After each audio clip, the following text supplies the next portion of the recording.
Winemaker ระดับโคตรตำนานหนึ่งในสมาชิก Gang of Four ที่เป็นต้นกำเนิดของกระแส Natural Wine เขาเป็นใครเขาทำไวน์ยังไงไวน์ระดับท็อปที่หายากเขาหน้าตาเป็นยังไงเดี๋ยวคลิปนี้รู้กันครับสวัสดีครับผมโน้ตจากสวอเซล่าไวน์บาร์สนามเด็กเล่นของคนรักไวน์นะครับ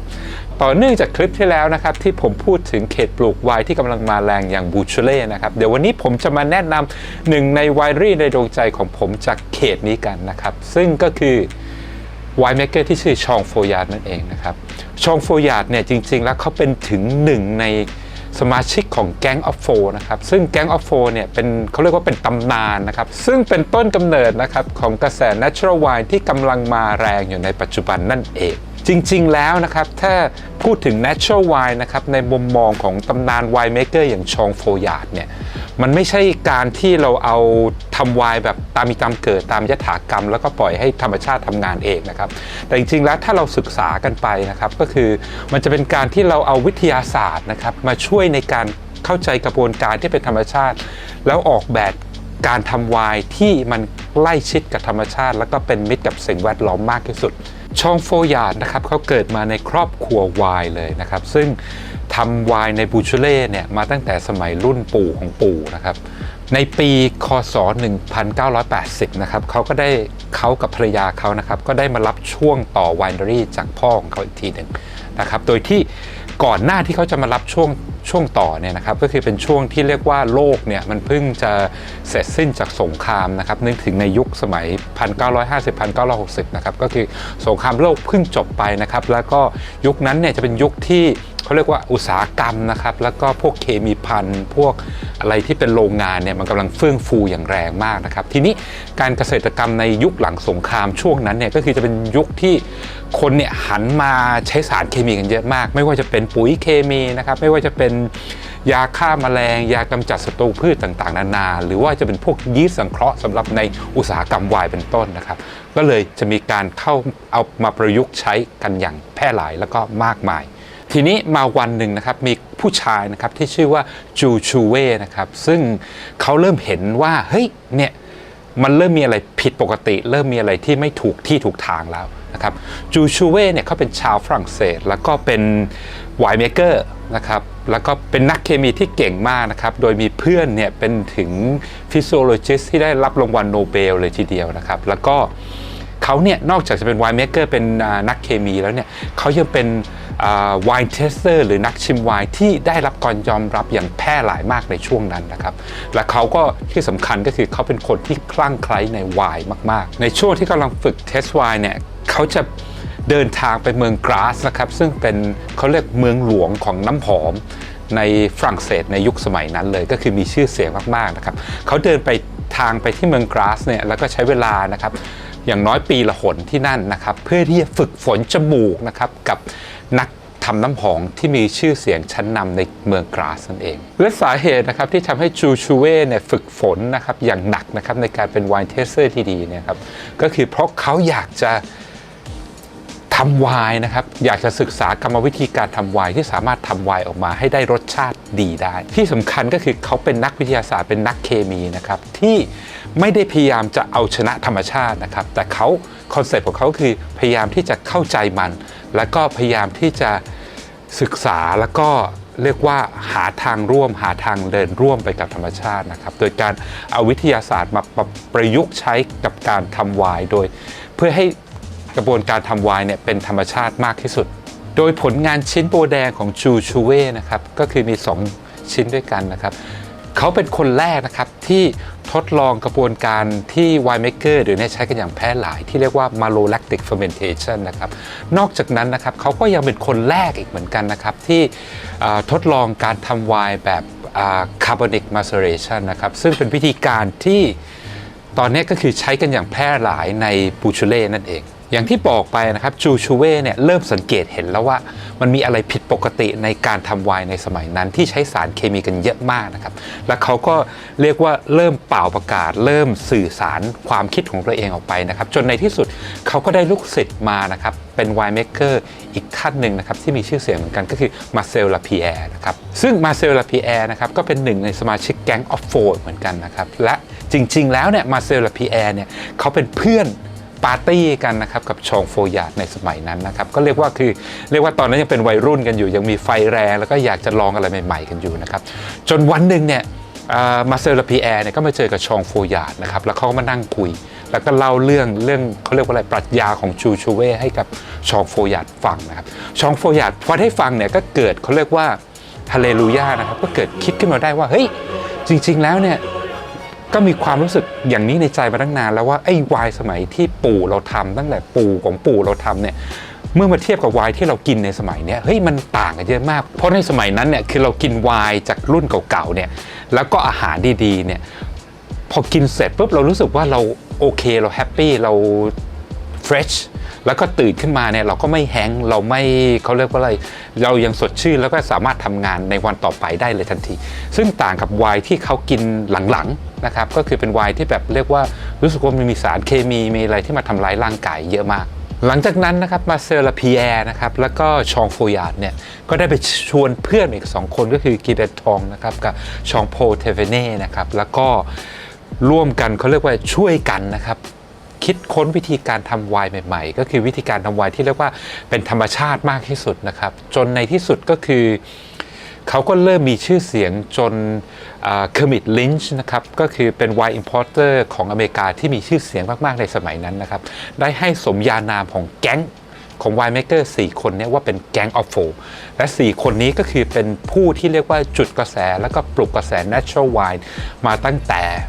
เมื่อ 30-40 ปีที่แล้วเราต้องนึกย้อนไปนะครับในสมัยเขาเรียกว่ารุ่นปู่ของผมง่ายๆนะครับก็คือสมัยนั้นเนี่ยถ้าเราดูโฆษณาตามทีวีก็คือจะเห็นว่าปุ๋ยเคมียาฆ่าแมลงเนี่ยมันเฟื่องฟูมากๆนะครับแล้วการที่เราจะเป็นคนที่สวนกระแสนะครับโดยบอกว่าไอ้พวกเนี้ยยาฆ่าแมลงปุ๋ยเคมีเนี่ยมันไม่ดี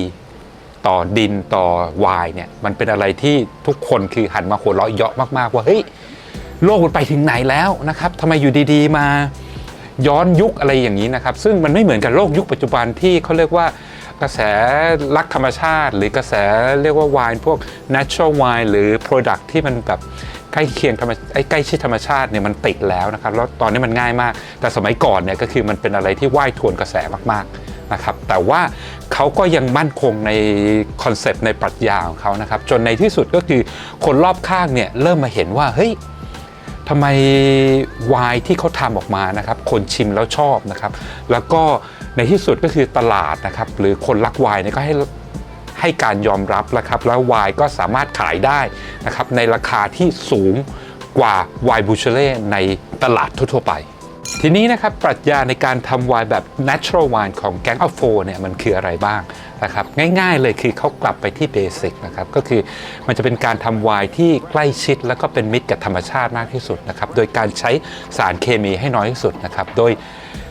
เริ่มต้นก็คือที่ต้นองุ่นแล้วก็ผลองุ่นนะครับโดยเริ่มต้นจากต้นองุ่นที่มีอายุแก่มากพอนะครับแล้วเริ่มต้นจากการที่ปฏิเสธสารเคมีที่ไม่จำเป็นออกไปไม่ว่าจะเป็นปุ๋ยเคมีนะครับยาฆ่าแมลงนะครับยากำจัดศัตรูพืชแล้วก็พวกยีสต์สังเคราะห์แล้วก็สารเคมีที่ใช้ในกระบวนการทำไวน์ต่างๆนานานะครับก็คือใช้ให้น้อยที่สุดนะครับแล้วก็การที่เก็บเกี่ยวด้วยมือทั้งหมดนะครับแล้วก็เลือกเฉพาะองุ่นที่สุกแล้วก็สุกเต็มที่จริงๆนะครับแล้วก็มีการคัดนะครับองุ่นที่ไม่ดีนะครับองุ่นที่เสียออกไปแบบ 100% เพื่อให้ได้ผลองุ่นที่สุขภาพดีแล้วก็สุกเต็มที่เท่านั้นนะครับแล้วก็ซึ่งการที่เราได้องุ่นที่คุณภาพดีเนี่ยมันทำให้ในเขาเรียกในไวน์เซลล่าเนี่ยสามารถใช้สารเคมีได้น้อยลงเยอะมากหรือไม่ใช้เลยได้นะครับโดยปรัชญาอย่างหนึ่งของเขาก็คือการใช้ซัลเฟอร์ให้น้อยที่สุดนะครับใช้เท่าที่จำเป็นเท่านั้นหรือไม่ใช้เลยก็จะดีที่สุดนอกจากนั้นนะครับก็ยังมีการเรียกว่าปฏิเสธการทำ chaptalization นะครับก็คือการเติมน้ำตาลเข้าไปในน้ำองุ่นเพื่อที่จะให้บอดี้ของไวน์ที่ได้ตอนหลังจากการหมักแล้วเนี่ยมันมีความ full body แล้วก็มี texture มากขึ้นนะครับซึ่งสมัยนั้นเนี่ยการทำ chaptalization เนี่ยมันเขาเรียกว่าแพร่หลายมากๆไม่ว่าจะเป็นในบอร์โดก็ตามหรือในเบอร์กันดีก็ตามซึ่งเป็นเขตปลูกไวน์ที่มีชื่อเสียงมากๆทีนี้นะครับการทำไวน์แบบ natural เนี่ยในมุมมองของแก๊งอัลโฟนะครับหรือวิธีการแบบแก๊งอัลโฟเนี่ยมันไม่ใช่การทำไวน์แบบ ปล่อยไปตามธรรมชาตินะครับหรือว่าการที่แบบว่าเราเก็บองุ่นมาปุ๊บเราโยนเข้าแล้วก็ปล่อยให้ยีสต์ทำงานไปนะครับแต่จริงๆแล้วเนี่ยมันเป็นกระบวนการที่ใช้วิทยาศาสตร์นะครับหรือเครื่องมือทางวิทยาศาสตร์เนี่ยมาช่วยในการที่จะวิเคราะห์นะครับในการที่จะเก็บข้อมูลนะครับในการที่จะศึกษากระบวนการธรรมชาตินะครับและการที่จะทำให้กระบวนการธรรมชาติเนี่ยมันทำงานให้ได้ดีที่สุดโดยตอนแรกนะครับสเต็ปแรกที่ชองโฟยาร์ดเขาทำก็คือการเปลี่ยนการปลูกไวน์ในไร่ไวน์นะครับทั้งหมดเป็นออร์แกนิกทั้งหมดซึ่งในตอนแรกนะครับมันก็เจอปัญหาอย่างเยอะมากนะครับเพราะว่าจริงๆแล้วเนี่ยในสมัยปู่ของเขาเนี่ยมันก็ไม่มีสารเคมีให้ใช้อยู่แล้วนะครับแต่ว่าเขาก็ทำไวน์ออกมาได้เพียงแต่ความรู้นะครับองค์ความรู้ตรงนั้นเนี่ยมันได้หายไปในช่วงสงครามนะครับทำให้เขาต้อง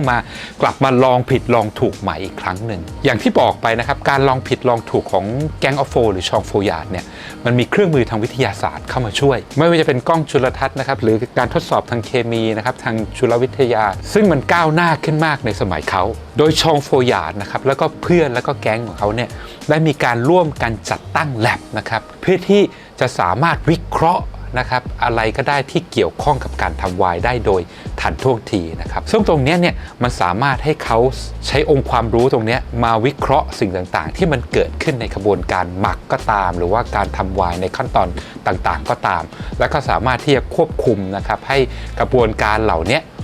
มันเป็นไปได้ดีที่สุดแล้วก็เป็นไปได้โดยธรรมชาติมากที่สุดยกตัวอย่างนะครับก็คือเป็นเรื่องของการกระบวนการหมักนั่นเองครับมันจะมีช่วงหนึ่งที่ไวน์เมกเกอร์จะต้องทำการปั๊มโอเวอร์นะครับก็คือการดูดน้ำไวน์ขึ้นมาแล้วก็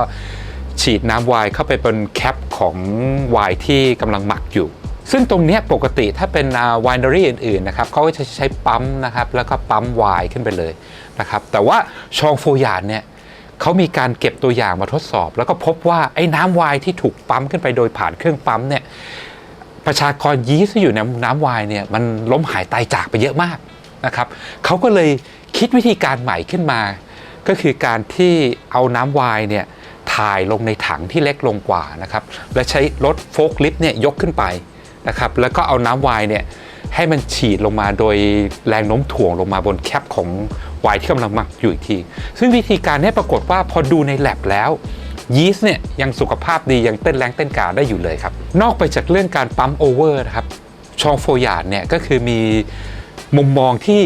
ชัดเจนมากๆเกี่ยวกับการใช้ซัลเฟอร์ในไวน์ชองโฟยาร์ดเนี่ยบอกว่าในอุดมคตินะครับถ้าเราไม่ใช้ซัลเฟอร์เลยนะครับในการทำไวน์เนี่ยมันจะเป็นวิธีการที่ดีที่สุดเป็นวิธีการที่เพอร์เฟกต์ที่สุดนะครับแต่ในความเป็นจริงแล้วเนี่ยคือไวน์เนี่ยมันเป็นสิ่งมีชีวิตนะครับก็คือในนั้นเนี่ยมันมีทั้งเขาเรียกว่ามีทั้งแบคทีเรียต่างๆนานาที่มันอยู่ในไวน์อยู่แล้วนะครับแล้วก็การที่เราจะควบคุมทั้งหมดเนี่ยตั้งแต่เขาเรียกว่าตั้งแต่เก็บองุ่นนะครับจนถึงขวดไวน์เนี่ยมันมาถูกลินอยู่ในแก้วแล้วเนี่ยมันเป็นอะไรที่เป็นไปไม่ได้เพราะฉะนั้นการใช้ซัลเฟอร์ของเขาก็คือจะเป็นการใช้ซัลเฟอร์เมื่อจำเป็นนะครับและก็ในปริมาณที่น้อยที่สุดยกตัวอย่างง่ายๆก็คือในกระบวนการทำไวน์นะครับในกระบวนการที่เรียกว่า vinification หรือการทำ maceration กับการ fermentation ชองโฟยาร์ดเนี่ยสามารถเอาวิทยาศาสตร์มาประยุกต์นะครับเอาข้อมูลต่างๆนานาที่เก็บได้เนี่ยมาทำให้กระบวนการนี้เขาไม่ต้องใช้ซัลเฟอร์เลยแม้แต่นิดเดียวแต่เขามาใช้ก็คือตอนก่อนที่จะเอาไวน์บรรจุขวดเพียงในปริมาณที่พอเพียงเท่านั้นซึ่งเขายังบอกอีกว่านะครับถ้าเขาไม่ใช้ซัลเฟอร์ในตอนนี้เขาอาจจะต้องทำการกรองไวน์เพื่อให้แบคทีเรียเนี่ยมันออกไปให้หมดซึ่งการกรองไวน์โดยการที่ใช้กรองละเอียดขนาดนั้นน่ะมันเป็นการทำร้ายไวน์ด้วยซ้ำเพราะฉะนั้นในกรณีนี้ก็คือการใช้ซัลเฟอร์เนี่ยดีกว่าแน่นอนทีนี้นะครับหนึ่งในเคล็ดลับของชองโฟยาร์ดอีกอย่างหนึ่งนะครับที่ทำให้ไวน์เขามีชื่อเสียงมากๆเนี่ยก็คือขั้นตอนการทำไวน์ที่เรียกว่า carbonic maceration นะครับก็คือเป็นการเขาเรียกว่าเปลี่ยนน้ำตาลเป็นแอลกอฮอล์เหมือนกันนะครับแต่ว่าจะไม่ได้ใช้ยีสต์เป็นตัวกลางนะครับแต่ว่ามันจะเกิดจากการที่เราเอาผลองุ่นนะครับไปอยู่ในสิ่งแวดล้อมที่มีออกซิเจนน้อยมากหรือในสิ่งแวดล้อมที่มีคาร์บอนไดออกไซด์สูงมากนะครับในผลองุ่นเนี่ยมันจะปล่อยเอนไซม์ออกมานะครับแล้วทำให้เกิดการหมักภายในนะครับแล้วก็ทำให้เกิดแอลกอฮอล์ขึ้นข้างในโดยที่ไม่ต้องใช้ยีสต์เป็นตัว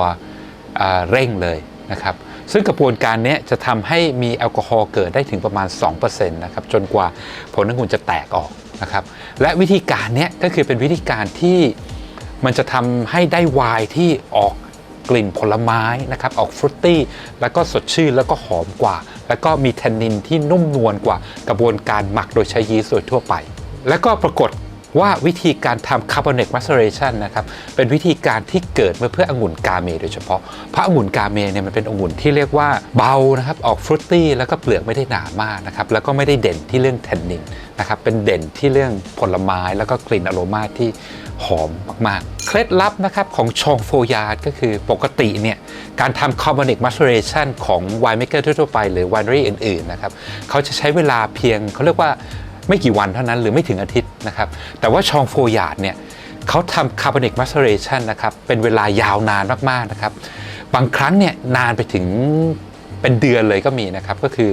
20วัน30วันเลยก็ตามนะครับแล้วก็การที่เขาทำ Carbonic Maceration เนี่ยเขาทำโดยการที่เอาองุ่นนะครับไปอยู่ในห้องที่เย็นกว่าปกตินะครับก็คือเขาเรียกว่าควบคุมให้อุณหภูมิต่ำกว่าอุณหภูมิปกติถามว่าเพื่ออะไรเพราะเขาบอกว่าอุณหภูมินี้มันเป็นอุณหภูมิที่เหมาะกับการทำ Carbonic Maceration นะครับเป็นอุณหภูมิที่แบคทีเรียมันยังไม่แอคทีฟมากนะครับแบคทีเรียที่เขาเรียกว่าเป็นอันตรายต่อกระบวนการหมักโดยธรรมชาติแบบนี้นะครับแล้วก็เป็นกระบวนการที่ยีสต์มันยังหลับอยู่นะครับก็คือตรงนี้มันสามารถให้เขาทำ Carbonic Maceration ได้ยาวนานมากซึ่งเป็นการที่เรียกว่าเป็นการที่ดึงรสชาติออกมาจากผลองุ่นจากเปลือกองุ่นอย่างนุ่มนวลและก็อ่อนโยนที่สุดแล้วก็ทำให้ไวน์ของเขาเนี่ยเป็นที่รักเป็นที่ชื่นชมของซอมลิเยและก็คอไวน์ทั่วโลกเท่านั้นไม่พอนะครับไอการที่เขาควบคุมอุณหภูมิเนี่ยมันก็เป็นอีกหนึ่งสาเหตุนะครับที่สามารถทำให้เขาเนี่ยไม่ต้องใช้ซัลเฟอร์ได้ในการทำ maceration แล้วก็ทานหมักไวน์นะครับเพราะว่าอย่างที่บอกก็คืออุณหภูมิที่เขาปรับหรืออุณหภูมิที่เขาควบคุมเนี่ยก็คือเป็นอุณหภูมิที่แบคทีเรียมันยังหลับอยู่ยังไม่ได้ทำงานยังไม่ได้เติบโตอย่างรวดเร็วมากนักนะครับที่สำคัญก็คือนอกจากเรื่องการควบคุมอุณหภูมินะครับเขาก็จะมีการเรียกว่าการทำความสะอาดถังนะครับไม่ว่าจะเป็นถังหมักถังแช่แล้วก็อุปกรณ์ต่างๆนานานะครับแล้วก็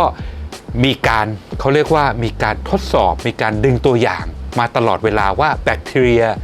ก็ดีหรือว่ายีสต์ก็ดีนะครับที่อยู่ในน้ำไวน์ในตอนนั้นเนี่ย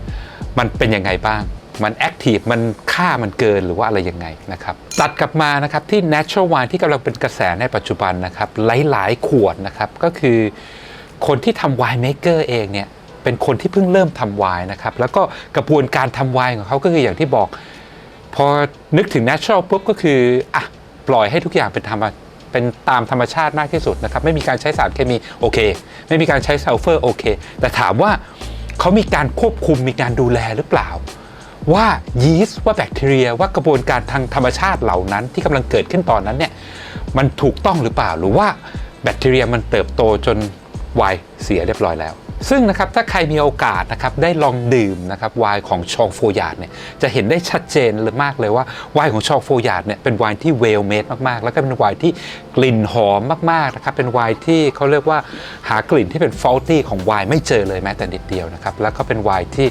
ถ้าคอไวน์ natural wine สมัยนี้นะครับพอได้ชิมแล้วอาจจะตกใจเลยก็ได้เพราะว่าไวน์เนี่ยมันไม่ได้มีความเป็น natural เป็นความฟังกี้อย่างที่แฟน natural wine ในปัจจุบันคุ้นเคยกันหลังจากที่ชองโฟยาร์ดนะครับทำ Carbonic Maceration แบบนุ่มนวลนะครับอย่างที่ผมได้อธิบายไปเสร็จเรียบร้อยแล้วนะครับเขาก็จะไวน์เนี่ยมาเพรสนะครับด้วยเครื่องเพรสแบบใช้ลมนะครับที่เรียกว่าเป็นวิธีการที่ดีที่สุดในปัจจุบันนะครับนุ่มนวลที่สุดนะครับแล้วก็เอาน้ำไวน์นะครับที่ได้เนี่ยก็คือมาหมักกับยีสต์ต่อนะครับเรียกว่าเป็น alcoholic fermentation เป็นสเต็ปต่อไปนะครับแล้วก็ปล่อยให้ไวน์เนี่ยมันทำการหมักจนเสร็จสิ้นนะครับหลังจากนั้นเนี่ยเขาก็จะไม่มีการทำเขาเรียกว่ากรองเลยนะครับแล้วก็จะเอาไวน์ที่ได้เนี่ยก็คือมาบ่มนะครับในถังโอ๊กนะครับชั้นดีจากเบอร์กันดีนะครับบางครั้งก็คือมีถังจากโดเมนโรมานิคองตีเลยทีเดียวนะครับแต่ว่าถังเหล่านี้ก็คือเป็นถังที่มีอายุนะครับก็คืออย่างน้อยก็คือต้อง2 ปีขึ้นไปเพื่อที่เขาจะได้ไวน์ที่เขาเรียกว่าเพียวแล้วก็บริสุทธิ์ที่สุดนะครับไม่มีโอ๊กมาเจือปนมากจนเกินไปนะครับและที่สำคัญนะครับอีกหนึ่งเคล็ดลับแล้วนะครับหรือว่าปรัชญาในการทำไวน์ของชองโฟยาร์ดก็คือเขาจะใช้วิธีการที่ผมอธิบายมาทั้งหมดเนี่ยเหมือนกันหมดนะครับ ไม่ว่าจะเป็นไวน์ในระดับเบสิกของเขาหรือว่าไวน์ในตัวท็อปของเขาเพื่อที่ไวน์ที่ได้ตอนหลังเนี่ยมันจะเป็นไวน์ที่สะท้อนแต่รัวนะครับสะท้อนดินฟ้าอากาศในแปลงเฉพาะของนั้นได้ดีที่สุดทีนี้เรามาทำความรู้จักกับไร่ไวน์นะครับหรือไวน์ของชองโฟยาร์ดกันนะครับชองโฟยาร์ดเนี่ยมีพื้นที่ปลูกไวน์นะครับรวมกันประมาณ22เฮกแตร์นะครับในเขตบูชูเล่นะครับในเมืองเขาเรียกว่า2เขตของครูบูชูเล่ก็คือในมอกองนะครับแล้วก็อีกเล็กน้อยในเฟลรี่นะครับแล้วก็เขาทำไวน์นะครับไม่เยอะเลยปีหนึ่งเนี่ยก็คือประมาณ 30,000 ถึง 50,000 ขวดต่อปีเท่านั้นเองซึ่งถือว่าน้อยมากๆ โปรดักชันหลักหรือว่าไล่ไวน์หลักๆของเขานะครับก็อยู่ในเขตที่เรียกว่ามอกองซึ่งมอกองเนี่ยถ้าใครยังจำกันได้นะครับถ้าใครที่ได้ดูคลิปบูชูเล่ของผมแล้วนะครับก็คือมอกองเนี่ยเป็น1 ใน 10ของครูบูชูเล่นะครับหรือไวน์ระดับที่ดีที่สุดของบูชูเล่โดยไวน์ตัวเริ่มต้นของชองโฟยาร์ดนะครับก็คือเป็นตัวนี้นะครับเป็นมอกองที่เรียกว่าคูเว่คลาสสิกนะครับเป็นไวน์นะครับที่เรียกว่าอายุยังไม่เยอะมากนะครับแล้วก็ปลูกอาจจะเบลนด์มาจากหลายที่หลายแปลงของชองโฟยาร์ดเองนะครับแล้วก็เป็นตัวที่เรียกว่าเป็นซิกเนเจอร์ของชองโฟยาร์ดเลยใครที่อยากรู้ว่าสไตล์ไวน์ของเขาเป็นยังไงหอมแล้วก็อร่อยแค่ไหนก็คือแนะนำให้ลองตัวนี้เลยนะครับจะเป็นไวน์ที่เรียกว่าแทนนินนุ่มนวลมากๆและเป็นไวน์ที่เบาแต่ว่ามีรายละเอียดมี texture มีอะไรรสชาติให้ค้นหาในนั้นเยอะมากนะครับแล้วถัดมานะครับจากมอกองคลาสสิกนะครับก็คือจะเป็นตัวที่เรียกว่าทำให้เขาเป็นตำนานเลยก็ว่าได้นะครับก็คือเป็นมอกองนะครับแต่เป็นมอกองที่เรียกว่าโคตูพีนะครับโคตูพีเนี่ยจริงๆแล้วเป็นชื่อของเนินนะครับเนินที่อยู่นอกหมู่บ้านวิลมอกองออกมานิดเดียวเท่านั้นแล้วก็เป็นเนินที่เรียกว่ามีชื่อเสียงมากที่สุดในเขตมอกองเลยนะครับโดยความพิเศษของโคตูพีนะครับก็คือมันจะเป็นเนินที่หันรับแดดเต็มๆนะครับแล้วก็ดินเนี่ยพิเศษมากๆก็คือจะเป็นหินกรานิตหรือหินชิสนะครับที่เริ่มย่อยสลายนะครับแล้วก็เป็นดินหินที่มีแร่เหล็กอยู่ในนั้นเยอะมากนะครับเป็นดินที่มีชื่อเสียงของเขตนั้นโดยที่ชาวฝรั่งเศสเนี่ยเขาเรียกกันว่าเป็น rotten rock ก็คือเป็นหินเน่าทำให้ไวน์จากมอกองที่เนินที่เรียกว่าโคตูพีเนี่ยมันเป็นไวน์ที่มีสตรัคเจอร์มากกว่าไวน์ปกติมีแทนนินมากกว่าไวน์จากมอกองในเขตอื่นๆนะครับแล้วก็เป็นไวน์ที่สามารถเก็บได้ยาวนานกว่า powerful กว่าซับซ้อนกว่าถ้าใครนะครับอยากจะลองไวน์ที่เรียกว่าแบบคืออยากจะลองแล้วเก็ตเลยว่าทำไมชองโฟยาร์ดมันถึงได้ดังขนาดนี้ตัวนี้คือต้องลองมากๆมันเป็นไวน์ที่เรียกว่าพลิ้ว elegant นะครับ powerful แล้วก็ complex ไปในตัวนะครับเป็นอะไรเป็นคอมโพเนนต์ที่หายากมากๆในไวน์ทั่วๆไปทีนี้สำหรับแฟนพันธุ์แท้ของชองโฟยาร์ดนะครับทุกคนต้องรู้จักแน่นอนนะครับชองโฟยาร์ดเนี่ยมีโคตูพีนะครับที่เรียกว่ารุ่นซูเปอร์โคตูพีอีกรุ่นหนึ่งนะครับก็คือทาดาอันนี้นี่เองเป็นรุ่นที่เรียกว่าคูเว่ 3.14 ก็คือเลขพายนะครับเขามาล้อเลียนกับโคตูพีนะครับพี่ภาษาฝรั่งเศสก็คือเป็นเลขพายนั่นเองนะครับมาล้อเลียนกันก็คืออันเนี้ยมันจะเป็นเขาเรียกว่าองุ่นจะมาจากแปลงที่ดีที่สุดในโคตูพีอีกทีหนึ่งนะครับแล้วก็เป็นองุ่นที่แก่ที่สุดของเขาอายุกว่า100 ปีเลยทีเดียวนะครับไวน์ตัวเนี้ยเขาเรียกว่าคูเว่ 3.14 เนี่ยเขาจะทำมาเฉพาะในปีที่คุณภาพมันถึงเท่านั้นนะครับแล้วเขาจะรีลีสมันออกมานะครับไม่ได้รีลีสออกมาทันทีแต่ว่าจะเก็บจนไวน์เนี่ยมันพร้อมแล้วเขาถึงจะปล่อยมันออกมานะครับเรียกว่าเป็นไวน์ที่ขนาดในฝรั่งเศสเองนะครับยังหายากมากๆนะครับแล้วก็ผลิตออกมาในปริมาณที่น้อยมากๆนอกจากคูเว่ 3.14 แล้วนะครับเขายังมีซูเปอร์ 3.14 อีก1ตัวนี่อันนี้ไม่ธรรมดามากอันนี้เป็นไวน์ที่เรียกว่าหายากที่สุดตัวหนึ่งของชองโฟยาร์ดแล้วก็หายากที่สุดตัวหนึ่งของทั้งเขตบูชูเล่เลยก็ว่าได้นะครับอันนี้เป็นไวน์ที่เรียกว่าคูเว่อัทานอร์นะครับก็คือมาจากโคตูพีเหมือนกันเป็นไวน์ที่แก่สุดจริงๆแล้วก็คือเป็นแปลงเดียวกับคูเว่ 3.14 เลยเพียงแต่ว่าในวินเทจ 2015 เนี่ยชองโฟยาร์ดเขาทำไวน์ 3.14 ออกมาแล้วเขารู้สึกว่าเฮ้ยไวน์ปีนี้ 3.14 ปีนี้ปี 2015 มันเป็นอะไรที่พิเศษนะครับแล้วก็คาแรคเตอร์เนี่ยมันต่างจากปีอื่นโดยสิ้นเชิงเขาก็เลยเลเบลไวน์ปีนี้เ เป็นคูเว่ใหม่ขึ้นมาก็คือคูเว่อาร์ทานอลอันนี้เป็นปีแรกที่เขาทำแล้วก็ยังไม่แน่เลยว่าเขาจะทำอีกหรือเปล่านะครับตัวนี้คือเรียกว่าซูเปอร์แห่งความหายากแล้วอีกทีหนึ่งนอกเหนือไปจากโคตูพี่นะครับแล้วก็ซูเปอร์โคตูพี่อย่างที่ผมได้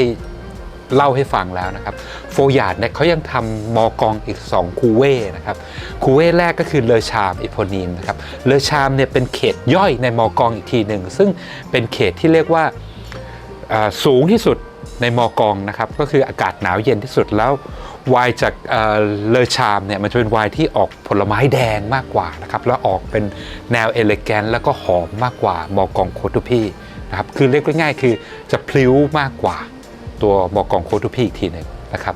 นอกจากนั้นเขาจะมีอีกตัวหนึ่งก็คือเป็นคูเว่คอสเลตนะครับตรงนี้เนี่ยเป็นตัวใหม่ล่าสุดของชองโฟยาร์ดนะครับเขาได้รับมรดกมาจากพ่อตาของเขาก็คือเป็นแปลงที่เรียกว่าเป็นเขตย่อยของมอกองอีกทีหนึ่งเหมือนกันและก็ความพิเศษของคอสเลตเนี่ยนะครับก็คือดินเนี่ยจะไม่เหมือนกับมอกองทั่วไปที่เป็นชิสกับกราเดตนะครับแต่คอสเลตเนี่ยจะเป็นแซนสโตนหรือเป็นหินทรายนะครับและองุ่นที่เขาได้รับเป็นมรดกมาเนี่ยมันมีอายุเก่าแก่ถึง80 ปีเลยตรงนี้จะเป็นเขาเรียกว่าเป็นมอกองที่คาแรคเตอร์ไม่เหมือนชาวบ้านนะครับเป็นมอกองที่มีเสน่ห์มากๆด้วยความที่ดินเนี่ยมันเป็นหินทรายต่างกับมอกองทั่วไปนะครับนอกจากนั้นนะครับโฟยาร์ดเนี่ยเขาได้เริ่มทำไวน์มาจากเขตอีกเขตหนึ่งก็คือเขตเฟลอรี่ซึ่งเป็น1 ใน 10ครูบูชูเล่เหมือนกัน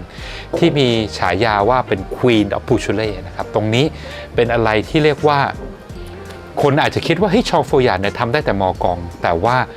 พอใครที่ได้ชิมตัวนี้ปุ๊บเนี่ยจะรู้เลยว่าเฮ้ยเฟลอรี่ของโฟยาร์ดเนี่ยมันเป็นอะไรที่